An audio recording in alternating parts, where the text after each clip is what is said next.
ரெண்டாவது, இப்ப 2-3 நாள் நீங்க நியூஸ்ல பார்க்கலாம், தவிக கட்சியை சேர்ந்தவங்க வந்து ஹாஸ்பிட்டல்லையும் அம்மா உணவகத்திலையும் போய் ஆய்வு பண்றாங்க அப்படின்னு சொல்றாங்க.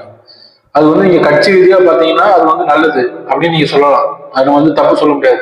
அவங்க கட்சி பொறுப்புல இருக்கு, அதனால அவங்க அதை போய் ஒவ்வொரு இடத்த ஆய்வு பண்றாங்க. ஆனா அது ஒரு மிகப்பெரிய சிக்கல் இருக்கு, அதை அவங்க புரிஞ்சுக்கவே இல்லை. அது என்னன்னு நான் சொல்றேன். அது ஒண்ணும் கிடையாது, சிம்பிள். இப்ப இன்னைக்கு வந்து உங்க கட்சி பொறுப்புல இருக்குன்னு போய் பாக்குறாங்கல்ல, இப்போ வந்து மாற்றுக் கட்சியினர் அல்லது எதிர்கட்சியினர் வந்து என்ன பண்ணுவாங்கன்னா, இப்போ வந்து நம்ம வந்து பெர்ஃபெக்டா இருக்கவே முடியாது. ஏதோ ஒரு இடத்துல வந்து ஒரு தப்பு நடக்கும். அப்ப அந்த தப்பு நடக்கிறது வந்து பொறுப்புல இருக்கவங்களுக்கு முதல்ல தெரியாது, எதிர்கட்சியினருக்கு தான் முதல்ல தெரியும்.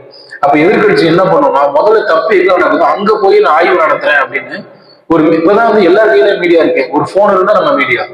அப்ப போனை வச்சு அவங்க ஒரு வீடியோ எடுத்து போடுவாங்க. அதனால விஜயோட கட்சி பெயருக்கு வந்து மிகப்பெரிய வந்து ஒரு கெடுதல் உண்டாகும்.